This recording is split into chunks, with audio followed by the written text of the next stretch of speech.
Hello again. So today we're going to be talking about installing the VMware Guest Edition tools, as well as overcoming the 3D acceleration problem. So let's get started. For those of you who have installed this thing on physical hardware, this does not apply to you. In your case, you'll need to download and install whatever your respective video drivers are. That is not necessarily within the scope of this particular video. I might touch on NVIDIA, and I am probably going to be switching my card over to an AMD card soon. So if I do, I'll document that process and maybe upload that as well for you guys. Alright, so let's get right into it. So I guess boot up if you have not done so already. And log in. So I'm pretty sure I just fat fingered that. Just there you go. Okay, so this is my stock GNOME desktop. So the first thing you're going to want to do is bring up a terminal session, and I think that's actually I think it's under System Tools if I'm not mistaken. Apologize, I am so not a GNOME user at all. I don't touch it normally. Accessories. There we go. Okay. So, there's our terminal, and there's our default home directory. For those of you who don't know Linux, ls is list the contents of a directory. So I'm going to do most of the stuff in the terminal. Why are most instructions on Linux normally in the terminal? It's because Linux has about a billion different faces. And by faces, I mean GUI interfaces. So like, there's XFCE, LXDE, KDE, GNOME Shell, and all these are sort of like the Windows Explorer for Windows. But they're all different. But the shell tends to be pretty unanimous. It's an easy way to give out instructions that anybody can follow regardless of their environment. That's why we tend to do it that way. It's not, or at least as far as I know, that's why it tends to be done that way. And it's also just easier for us. But it's not like we're trying to be difficult.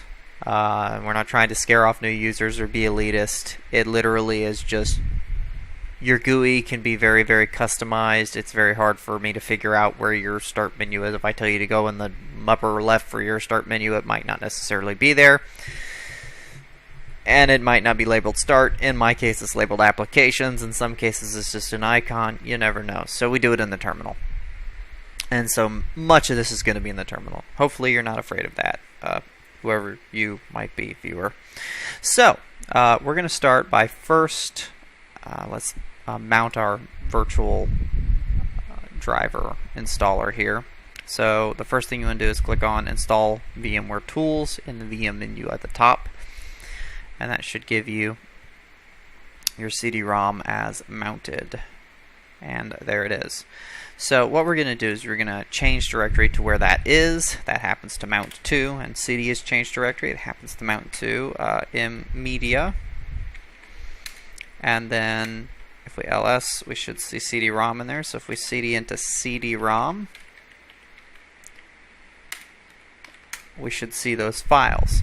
Now what I tend to like to do is copy the CP, the VMware Tools tab completion, over to my home directory and tilde, which is the key above your tab key.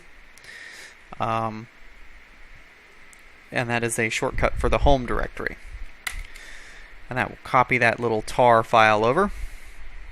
Now if we change directory back to home, which if you just type CD and a space, it will take you home. You can also type CD and a tilde like that, or just type CD and it should take you to your home directory. Now if you ls, you'll see that your VMware Tools folder is there.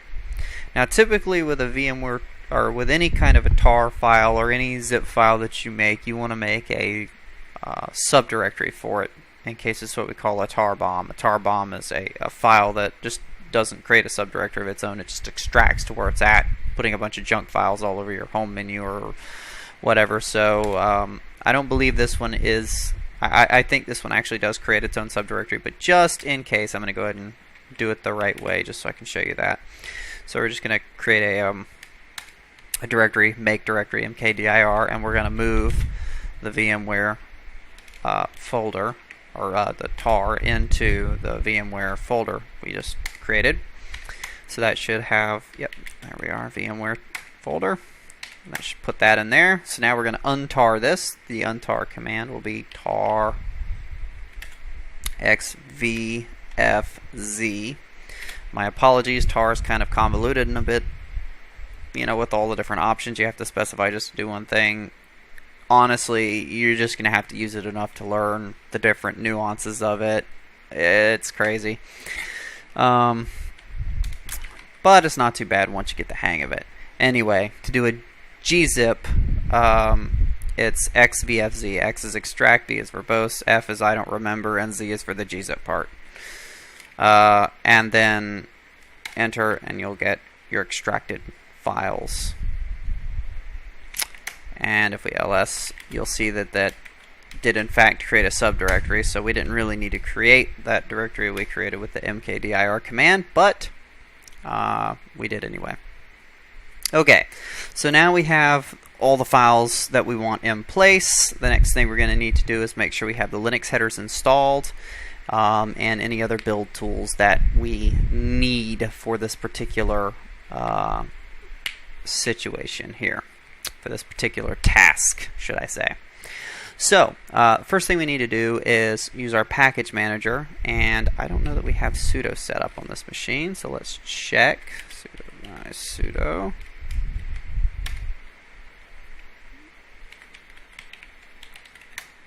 And we are not a member of the sudoers file, so that's unfortunate. So, I guess I can make a quick detour to show you how to do that.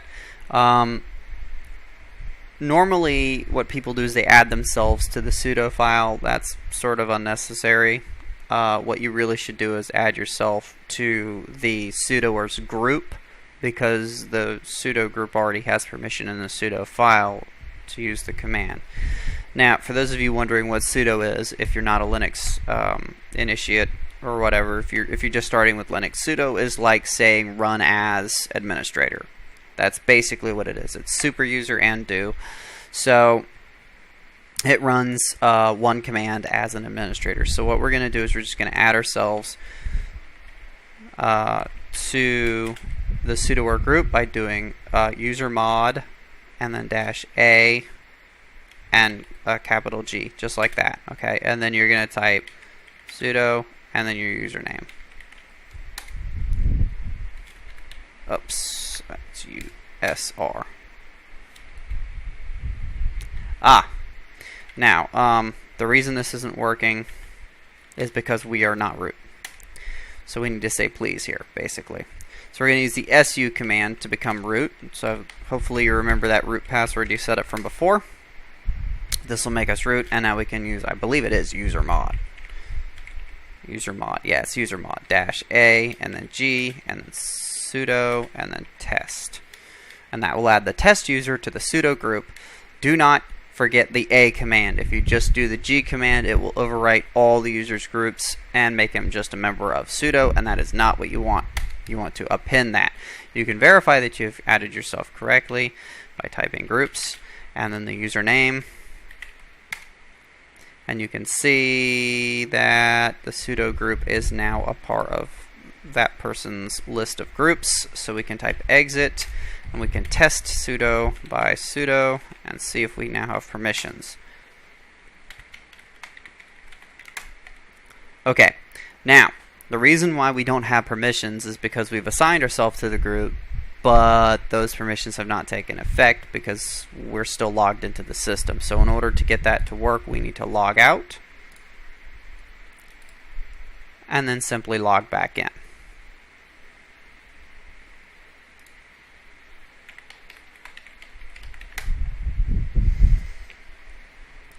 Okay, and now we should have the permission necessary to do what it is we need to do. So now if we do sudo by sudo,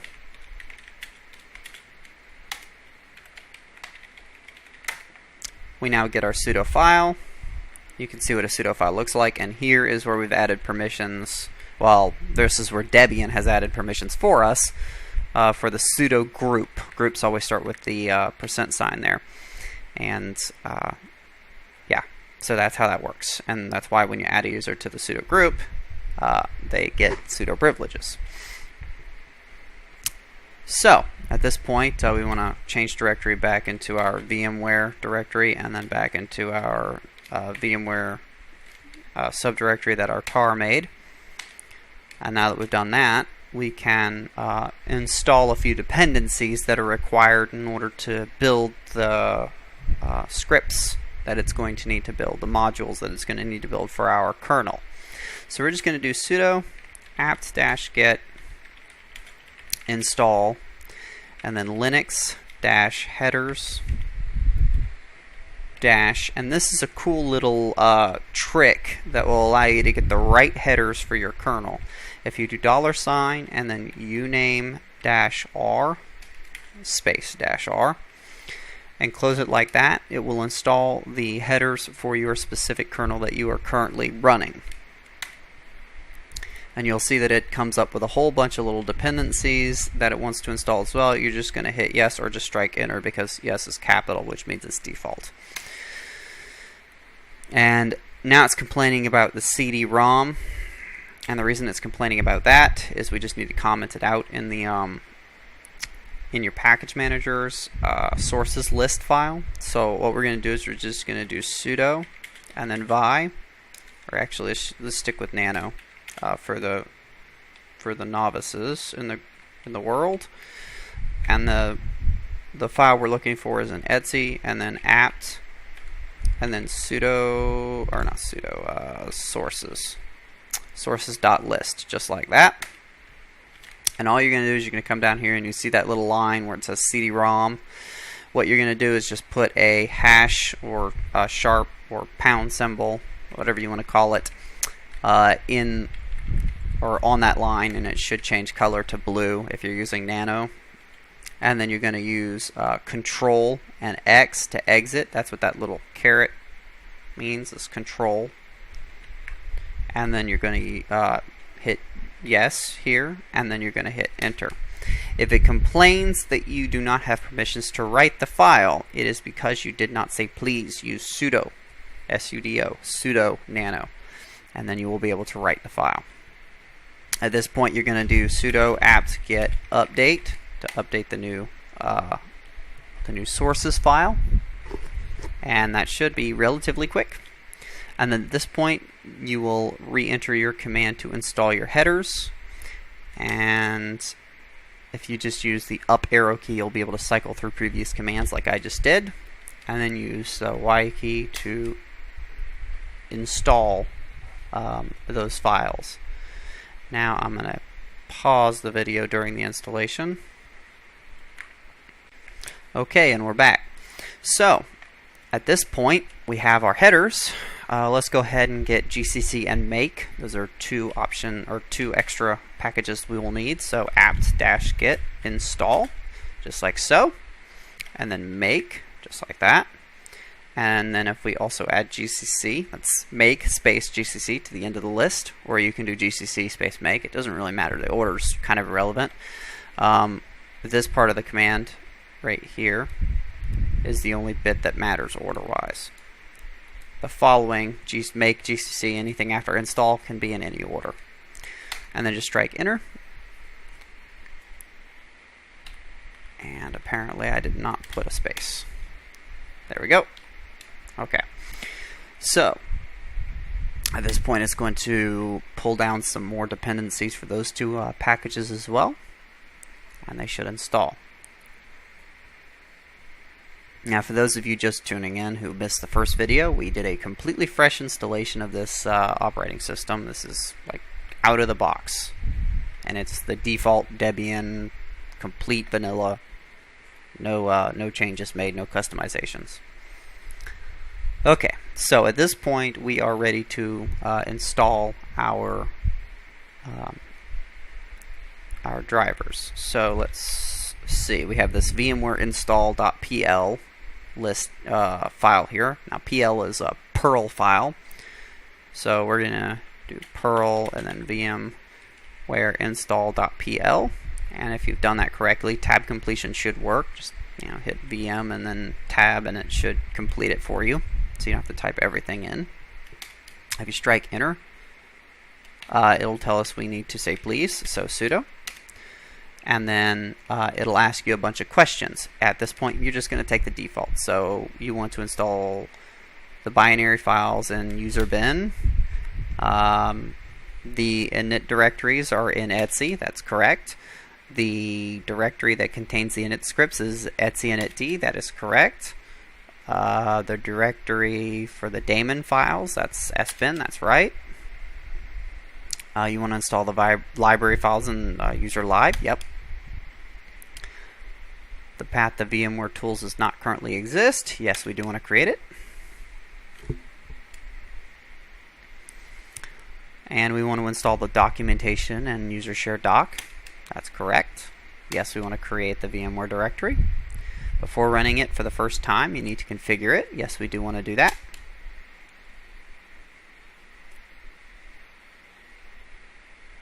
No, we don't want to change the GCC. No, we don't want to change where the headers are. We have the correct headers.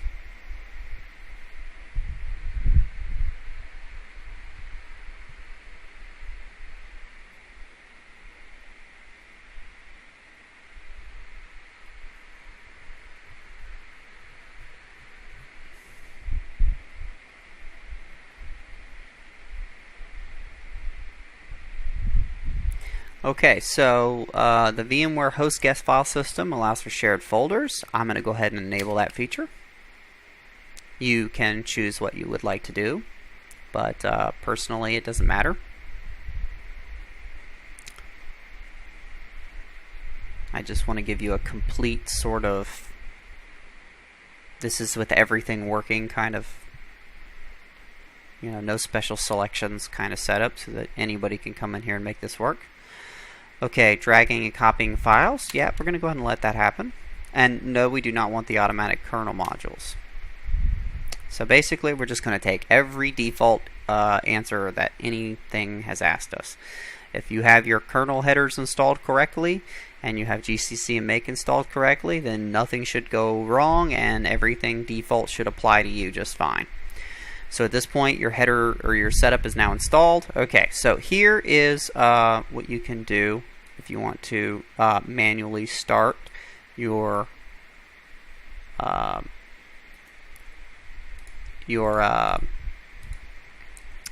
guest editions. Otherwise, you can just reboot. And we need to log out and restart our X session if we want to do this as well. So first things first, just paste that command in there to start it. This is if we don't want to reboot. Otherwise, you can just reboot. You can ignore this part and reboot if you want. And then if we log out and restart our X session, which is very easy to do, if you do Control and Alt and then any one of the F keys, 1 through 6, I'm going to choose F6, you should get a terminal prompt just like so. That's Control Alt F6. If you do, you'll notice it says TTY 6 at the top there. If you do F5, it'll do F5, and you can see it change as I hit the different F keys with Control and Alt. F7 will bring you back to your GUI. Or at least it should bring you back to your GUI. Anyway, so what we're going to do is we're just going to log in here, and you can log in as root and use your root password. And what you're going to do is you're going to type service GDM3 and then stop, and then you're going to type service GDM3 and then start, and that should restart your X session. And we have that restarted now, but you'll notice that it will still fall back onto GNOME Shell 2, even though we have our guest editions correctly installed. So we're going to go ahead and work on overcoming that now. So what we're going to do is we're going to go to accessories and terminal, bring our terminal back up, and at this point we're going to do sudo apt-get install, and we're going to get us a couple of build prerequisites. So we're going to do build essential, just like that, and depackage, and then -dev, just like so. We're going to get and libx libxa tracker, and then -dev, and we're just going to type our password there and tell it yes, we want to get all the dependencies for that stuff, and we're going to let that install, and I'll be back when it's done. Okay, so that has installed now, and we're ready to move on to the next step. So the next thing we're going to do is we're going to cd back to our home directory, which we should already be in actually. And I'm going to make a new directory called temp here, and then I'm going to cd or change directories into the temp directory. mkdir, excuse me, tmp, and then cd into that temp directory. Alright, so now that we're in that temp directory, I'm just going to get a couple more packages here real quick. Just a few more.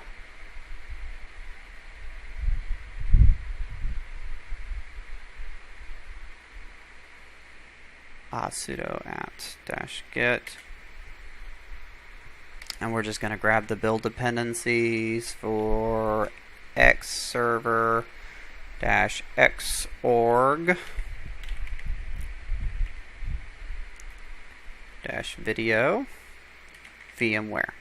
Okay, we're just going to rebuild this package. This is the one we need to grab. So what we're going to do is let that grab all the build dependencies for that package, and I guess I'll let that do its thing and come back when it's done.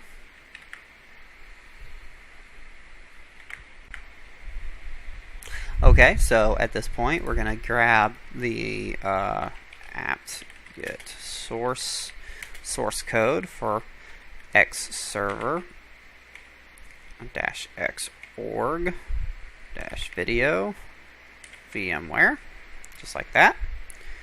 And then I'm going to put a -b, which will say once we have the source code, we're going to build. Just immediately, no questions asked. Okay, so I'm going to strike enter and let that do its thing. This might take a while on your system, give or take, depending on what you have for CPU, RAM, yada yada yada. So if if it takes a while, don't sweat it. Building packages, can take a little bit of time. Just let that go until it's done, and I'll see you on the other side. Okay, that was surprisingly fast for me, so I think we're good to go, and it looks like we are built properly with no errors, I think. And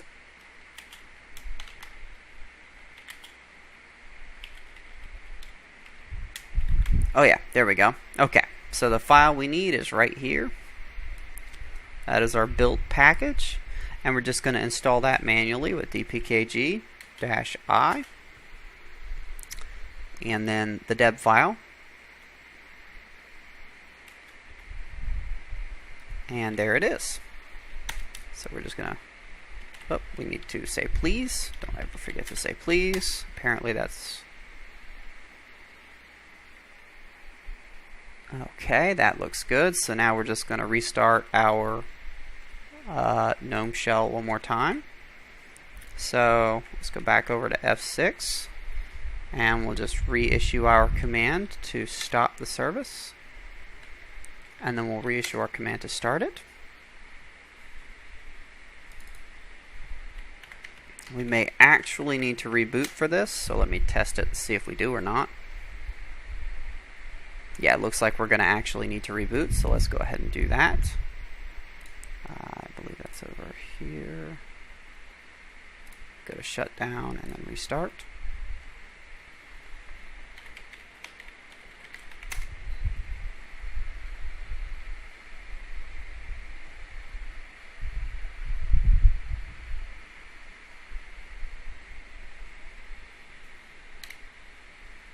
Okay, and this in theory should work.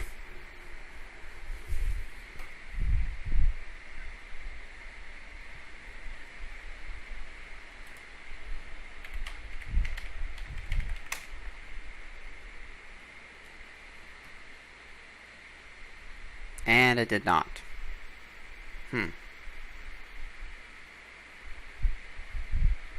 I wonder why.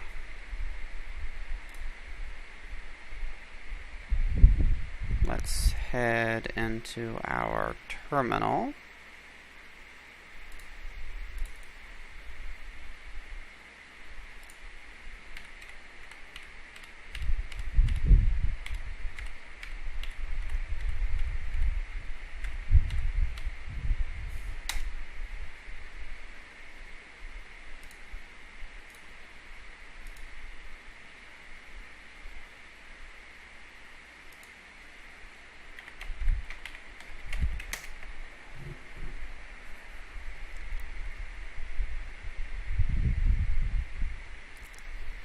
And let's see. I have a feeling I know what I have forgotten to do. And it's a really stupid thing, too.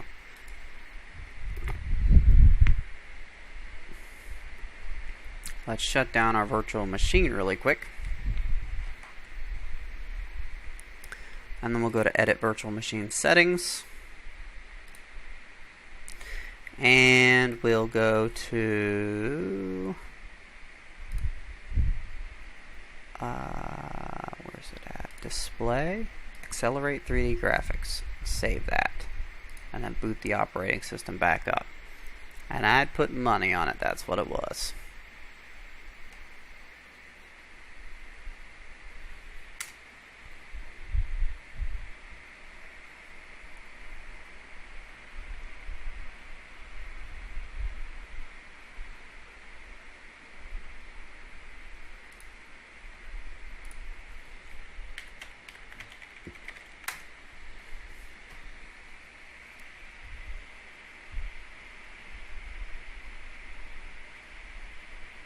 There we are. That's how it should look. And now I can, of course, blow this up.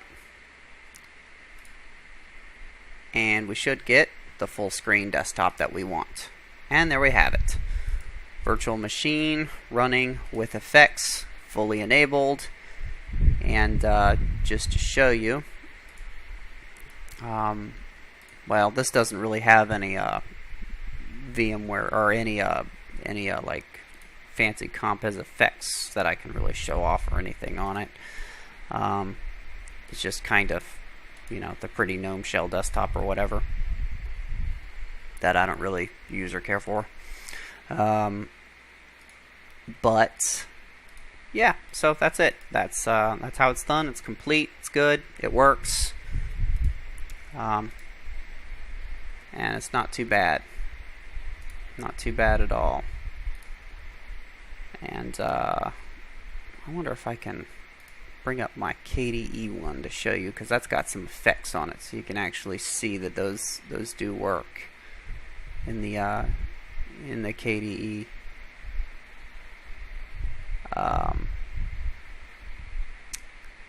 In the KDE environment. So let me bring that up for you real quick. Okay, and this is my KDE booted up, and as you can see, we have wobbly windows working, and here's your lovely desktop cube. Yeah, it totally works, and it's fast, smooth, works well, gets the job done. We have the expose effect, you know, lovingly named by Mac. I don't have the cover switch enabled or whatever, but yeah, you get the idea. It definitely works, and it works pretty well. It's, you know, pretty fast. Pretty fast and actually very fluid. You know, there's no lag, it's not glitching. And yeah, you can definitely see that it's a virtual machine. And it's, you know, it's working. Okay, there it is. Perfect. Okay. Until next time.